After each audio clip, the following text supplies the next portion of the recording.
വളരെ പ്രധാനപ്പെട്ട ഒരു ഡെവലപ്മെൻ്റ് ആയിട്ട് ഞാനിന്ന് കാണുന്നത് DMKയുടെ പ്രകടന പത്രികയാണ്.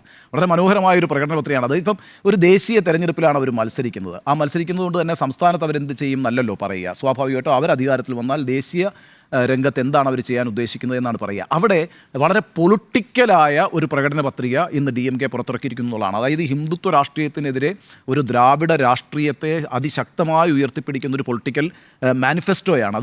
അതൊരു ഒരു ഒരു ഒരു രാഷ്ട്രീയ മാനിഫെസ്റ്റോ എന്ന് തന്നെ നമുക്ക് പറയാം. കാരണം അത് കോൺഗ്രസ് കൂടി പഠിക്കേണ്ട ഒരു കാര്യമാണ്. ഞാൻ ഇന്നലെ കോൺഗ്രസിൻ്റെ പ്രകടന പത്രികയെക്കുറിച്ച് വിശദമായി സംസാരിച്ചതാണ്. എന്നാൽ DMKയുടെ പ്രകടന പത്രിക നോക്കൂ, വളരെ കൃത്യമായി അവരുടെ രാഷ്ട്രീയം തന്നെയാണ് പറയുന്നത്. അവരധികാരത്തിൽ വന്നാൽ CAA നടപ്പാക്കില്ല എന്ന് പറയുന്നു. വളരെ ഡയറക്റ്റാണ് ആ കാര്യങ്ങൾ. അതേപോലെ ഏക സിവിൽ കോഡ് നടപ്പാക്കില്ല എന്ന് പറയുന്നു. ഈ ദേശീയ വിദ്യാഭ്യാസ നയം നടപ്പാക്കില്ല എന്ന് പറയുന്നു. വളരെ പൊളിറ്റിക്കലായൊരു മാനിഫെസ്റ്റോ ദ്രാവിഡ മുന്നേറ്റ കഴകമെന്ന പാർട്ടി തെക്കേ ഇന്ത്യയിൽ നിന്ന് ഉച്ചൈസ്തരം വിളിച്ചു പറയുന്നു എന്നുള്ളതാണ്.